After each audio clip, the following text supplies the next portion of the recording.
Tom Kaml, it's a Jeep thing. It's a Jeep thing, Tom Kaml.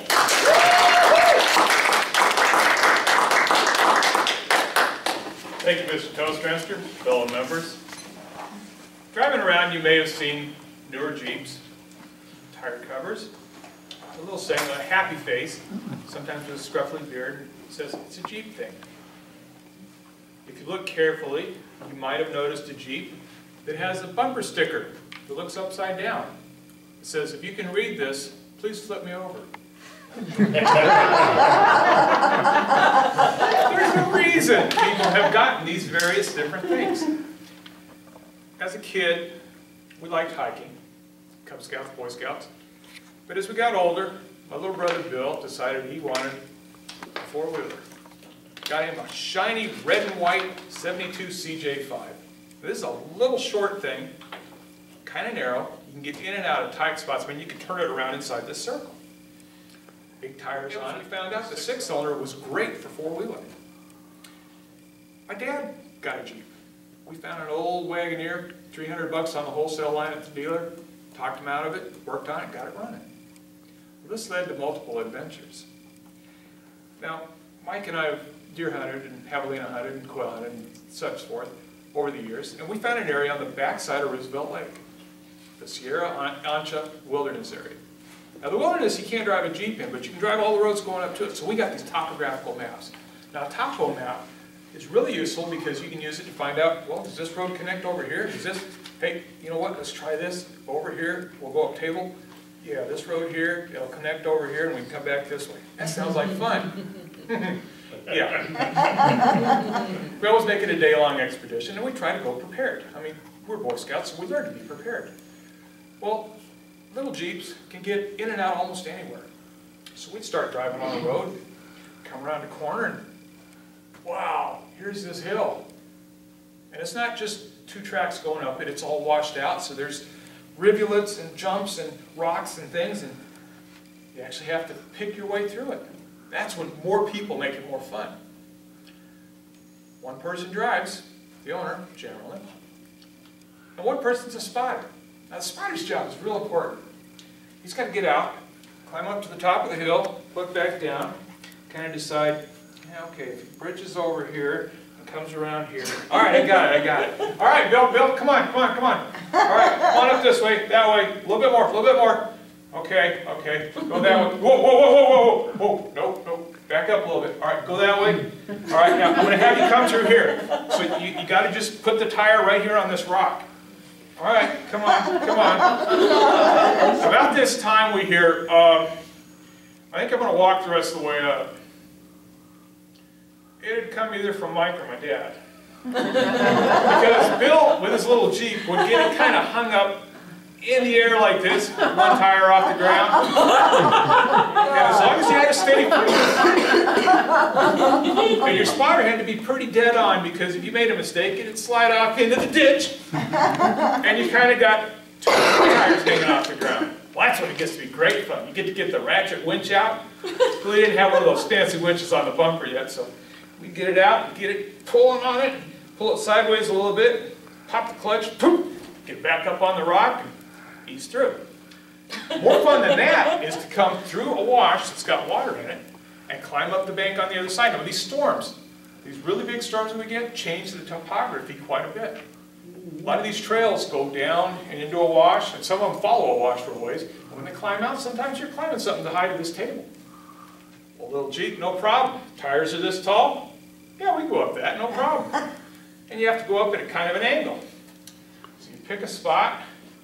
Every once in a while we get out and throw a rock down, start driving up, and the Jeep would kind of heel over like this, and it kind of slide sideways a little bit. And there were times you'd kind of just crawl a little ways down the road. You finally find a spot, and a rock would kind of bump you over, and up in this one particular fire road, looking for a new area to do a little quail hunting. It was late in the evening, and we don't really keep our Jeeps prepared.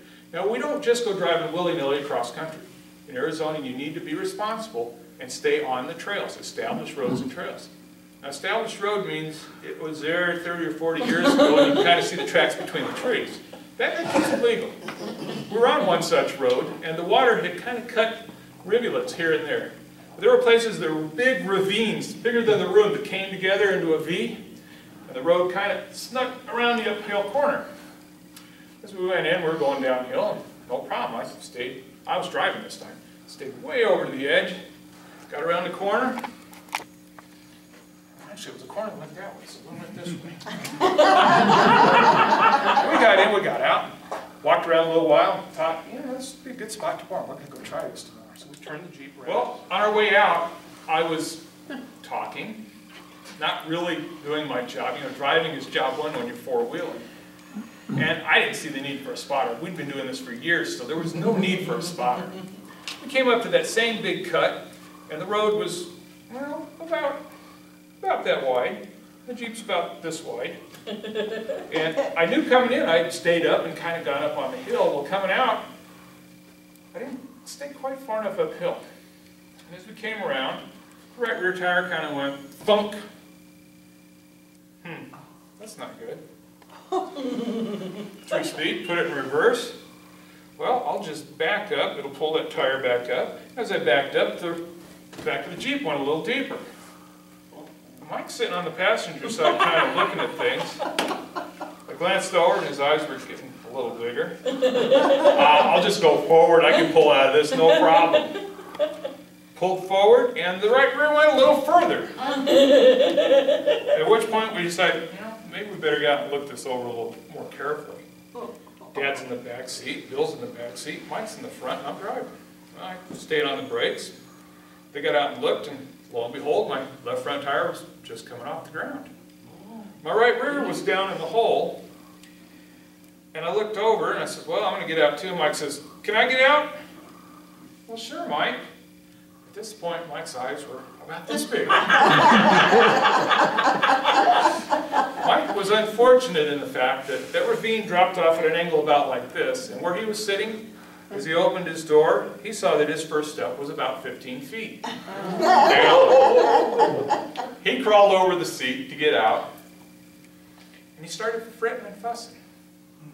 Mike, we're going to get out of this. It's only dark. I mean, it's just barely sunset. No big deal. Well, Mike says, no, we got a problem. Nah, Mike, we're all set. We're all set. We got this little tiny 1,500-pound winch on the front. We reeled the cable out, found a tree.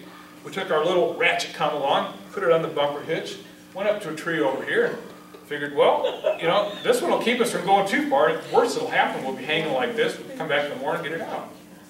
We decided, Dad and I decided, well, if we keep pulling with the back one, we can kind of pull it out. It was getting dark, pretty dark. I mean, like, no moon up, no moon at all. It was a new moon. At this point, Mike fessed up. If you guys are looking for the flashlight, it's at camp. Really? Well, that's no problem, Mike. We got headlights. We got a lantern back there. Actually, when I went to the bathroom this morning, I used the flashlight to find the lantern, and they're both sitting at the latrine at camp. No sweat, Mike. This will be a piece of cake. What's the worst that could happen? He looks. Well, that canyon's about 1,000 feet deep. We can see the camper, but that's 2 miles over. And it's 4 miles walking this way. What are we going to do? No problem, Mike. Watch this. Crank on that Kaml on, Mike. Okay. Dad says, okay, let out the clutch a little bit. Well, the pressure was getting to me a little bit. As I let out the clutch, my legs started quivering. A couple tries and a couple pulls, we got it up out of there. Everybody decided, you know, we'll walk till we get around the corner. I hooked everything, threw it in, blazed up around the corner, got back in line, everybody piled in. Well, the point to remember is, you need to be prepared.